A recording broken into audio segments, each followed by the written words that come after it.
Buen día. Quiero hablar sobre dictadura electoral. Voy a basar eso en el análisis, en ese artículo por Beatriz Magaloni, Stanford University, 2010, en American Journal of Political Science. Se llama The Game of Electoral Fraud and the Ousting of Authoritarian Rule. Es un estudio basado en la teoría de los juegos. Empieza con la decisión del gobierno o del régimen, voy a llamarlo régimen aquí, si celebrar elecciones limpias o con fraude.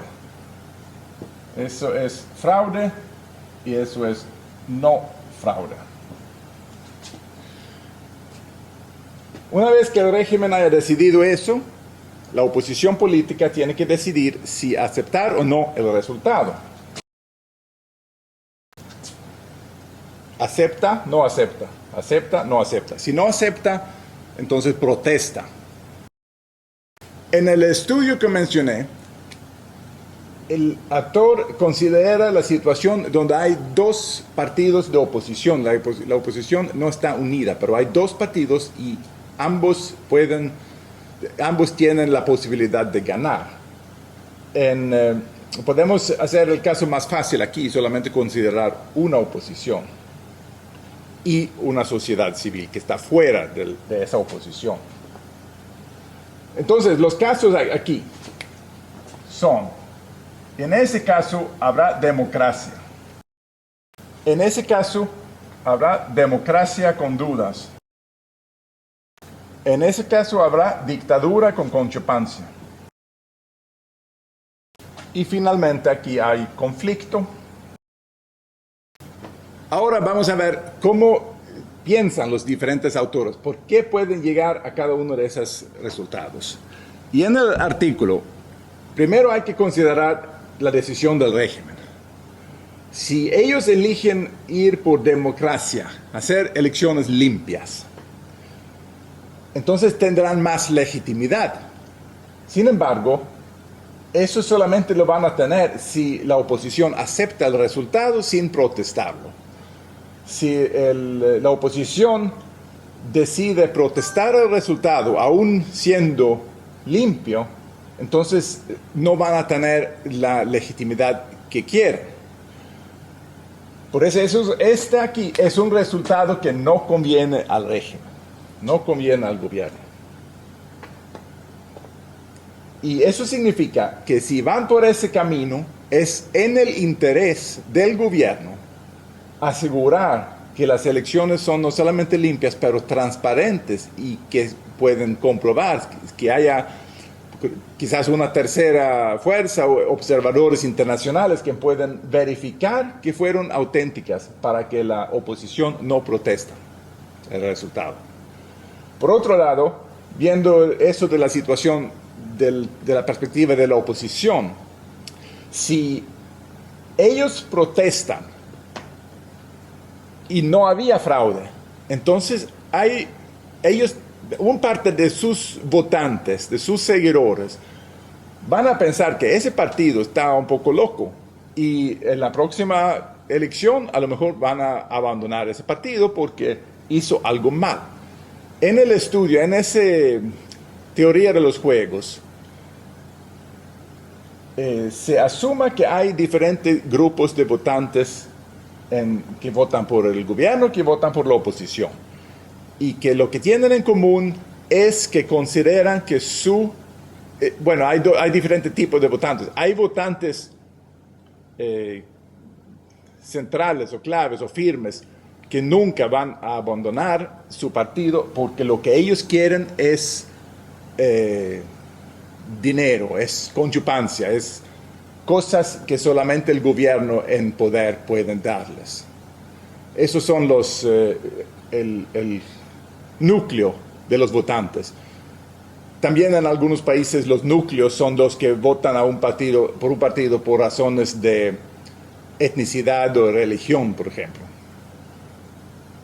Hay también los votantes que votan porque piensan que su ideología es la correcta, que creen en el caso de Venezuela en el socialismo, por ejemplo.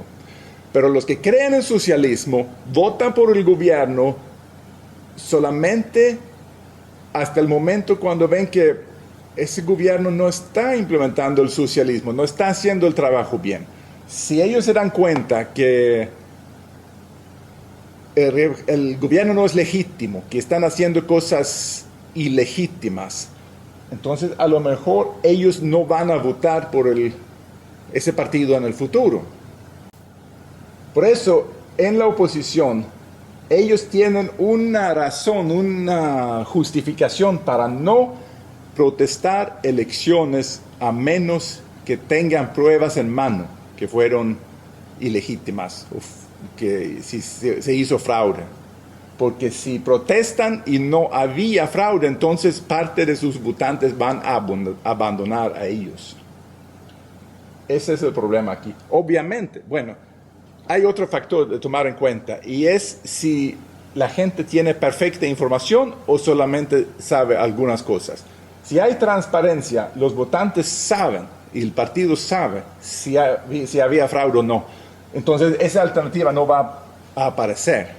Eso solo aparece si las elecciones no fueron transparentes y si no tienen información completa. Lo que pasó en Chile con Pinochet y en Nicaragua con Daniel Ortega cuando Chamorro ganó en 1990 fue que fueron por ese camino creyendo que iban a ganar, hicieron elecciones transparentes y perdieron. Pero ninguna dictadura que quiere mantenerse en el poder va a hacer elecciones sin fraude transparentes, a menos que creen que van a ganar. En Venezuela, ese régimen de Maduro sabe a ciencia cierta que van a perder. Y también, como tienen el capo allá, Diosdado Cabello, el capo de cocaína más grande del mundo, no tiene vida si pierden el poder. Ellos tienen que mantenerse en el poder, no pueden permitir perder el poder. Por eso, si ellos van a elecciones, a ciencia cierta van a hacer fraude. Además, que el hecho que tienen presos políticos, censuran los medios, inhabilitan a los candidatos de la oposición y muchas cosas más. Todo eso significa que no hay elecciones auténticas en Venezuela, no puede haber, es imposible. A ciencia cierta van por ese camino, fraude. Entonces, la pregunta es, ¿cómo va a reaccionar la oposición? Ellos tienen dos alternativas. Aceptar el resultado o protestar el resultado. Si protestan, se genera un conflicto. En un conflicto no es fácil saber quién va a ganar, porque eso depende de quién tiene las armas. Obviamente el régimen tiene las armas y tiene los colectivos. La esperanza para la oposición es que si las Fuerzas Armadas se dan cuenta que hubo fraude, que el régimen es malo para el país, que no sirve, que todo el mundo va a la calle protestando, la esperanza es que las Fuerzas Armadas cambian banda, se unen con el pueblo en contra del régimen y la dictadura cae. Eso es la justificación para tomar ese camino al conflicto. Si la oposición calcula que no hay posibilidad para las Fuerzas Armadas cambiar banda, porque toda la cúpula son narcos, y los demás oficiales son infiltrados y controlados por el G2 cubano, que los oficiales patriotas están siendo encarcelados, torturados, asesinados, y todo eso sabemos que es así. Es así. Entonces, si la oposición decide y calcula y analiza que no hay posibilidad de ganar el conflicto, entonces en su cálculo sale mejor aceptar el resultado a sabiendas que hay fraude. Y sabemos, yo sé personalmente, que la MUD sabe que hay fraude. Y sabiendo eso, van por ese camino. Lo que significa, según ese estudio que mencioné al inicio, es que ellos calculan que no tienen suficiente fuerza para ganar el conflicto y por eso les sale mejor ir aquí. Sobrevivir, otra elección para luchar otra vez. Eso es el cálculo que existe. ¿Cómo se puede cambiar eso? Bueno, allá entra, si tenemos otro factor, que es la resistencia. Agregamos a una tercera fuerza aquí. Ahora, lo que está pasando aquí en la democracia no es interesante porque sabemos que eso no va a pasar. La resistencia puede aceptar o no aceptar en cada uno de esos casos. Y solamente aquí habrá conflicto. Si la oposición y la resistencia deciden no aceptar el resultado, como pasó el 14 de abril de 2013, llega al conflicto. Y esos casos aquí, lo que normalmente está pasando es que la oposición acepta el resultado, la resistencia no la acepta, pero la resistencia no tiene la fuerza como para crear un conflicto generalizado. Y tenemos esa situación aquí con guarimbas y cosas. O sea, protestas aisladas, pero no generalizadas. Eso queda como antes, democracia con conchupancia, y eso no va a ocurrir. Es imposible en ese caso.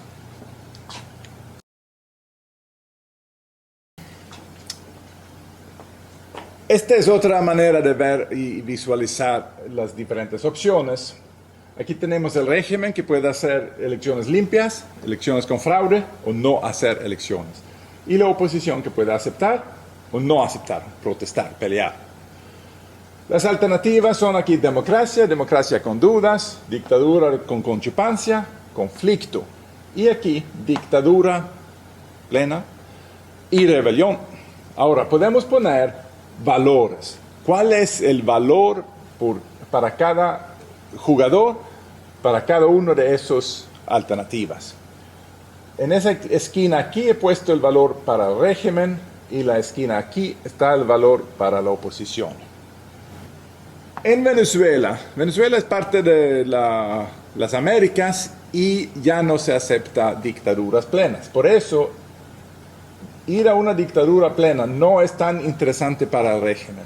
Para ellos, he puesto aquí un valor de 0.6, pero el máximo valor 1 he puesto aquí en dictadura con conchupancia. Eso es lo que ellos prefieren.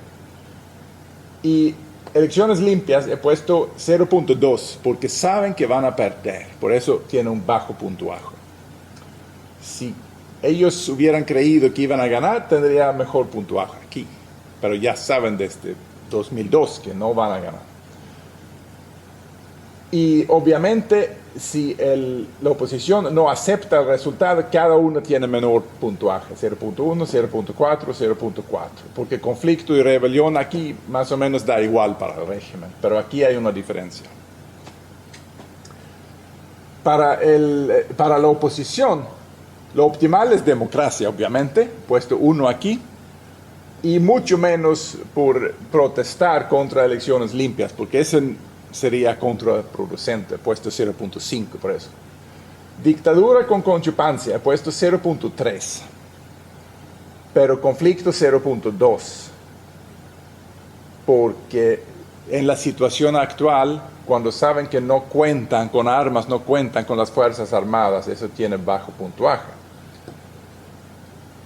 Y dictadura he puesto 0.2 porque es menos interesante que dictadura en conchupancia para la oposición, porque en esa situación tienen ciertos beneficios de tener oficios electos. Así que la oposición va a preferir eso también. Así que ambos, el régimen y la oposición, van a preferir esto en vez de eso. Y en el conflicto he puesto 0.3 por rebelión en vez de 0.2 aquí porque es un poquito más interesante para la oposición rebelarse contra una dictadura plena que crear un conflicto contra una dictadura electoral que está haciendo fraude, porque eso es más obvio y tendrá más respaldo internacional. Bueno, analizamos eso. El régimen prefiere esa salida. El régimen es lo que actúa primero. Decide cuál de esas tres acciones tomar. Bueno, si hay elecciones, decide si hacerlos limpios o con fraude y el nivel de fraude. Ahora no querían llamar a elecciones y Leopoldo López llamó desde Ramo Verde llamó a exigir elecciones del gobierno, pero pareciera entonces que el régimen prefería esa salida, pero es muy dudoso que eso fue el caso, porque ellos deberían preferir eso. Bueno, puede ser que ellos estaban calculando que esa alternativa no es factible. Entonces, lo que sale mejor para ellos es esa. Lo que el régimen está haciendo para preferir esa situación, porque la oposición tiene mayor puntuaje aquí que aquí, y mayor aquí que aquí.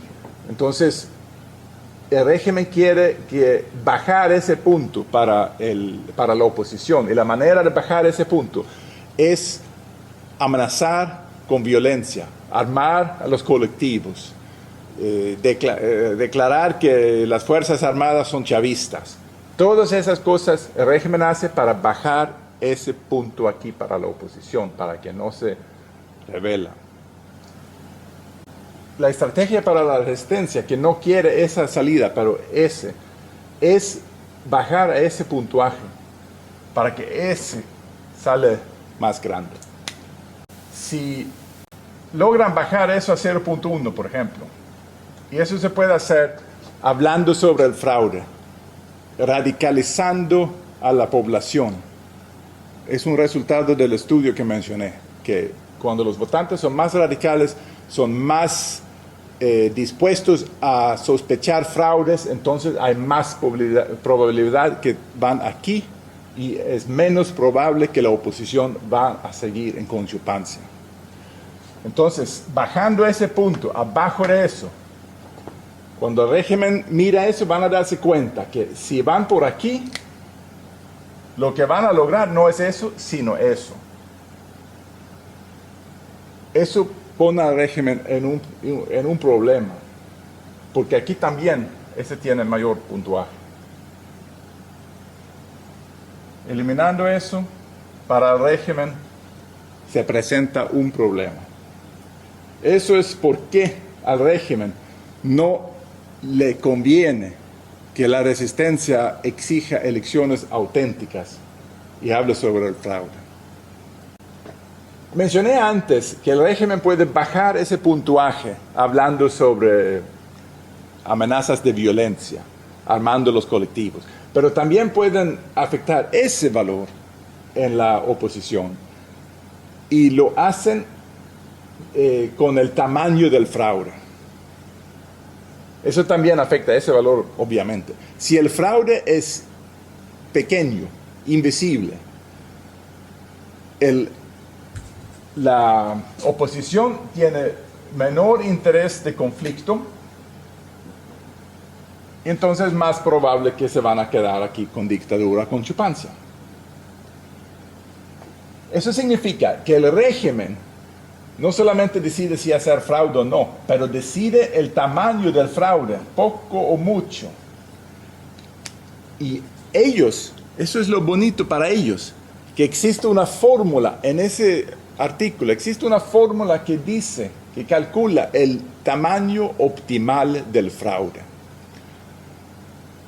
Teniendo sus análisis, su información social, ellos pueden entrar en una computadora antes de las elecciones y decidir cuál es el resultado optimal para que no haya conflicto. Y durante la elección, ¿cómo hacer para llegar al resultado optimal? Votando con papel, a manual, obviamente ellos no pueden hacer mucho para cambiar el resultado, pero con las máquinas de votación de Smartmatic, eso es un método perfecto para una dictadura electoral de optimizar el fraude. Lo hacen de esa manera. Aquí empieza la votación. La gente vota. El régimen recibe información en tiempo real de las máquinas. En la tarde hacen una comparación con el resultado optimal para ver cuál es la diferencia. ¿Cuántos votos necesitan y a dónde para crear el resultado optimal? Aquí entra otra cosa, por supuesto.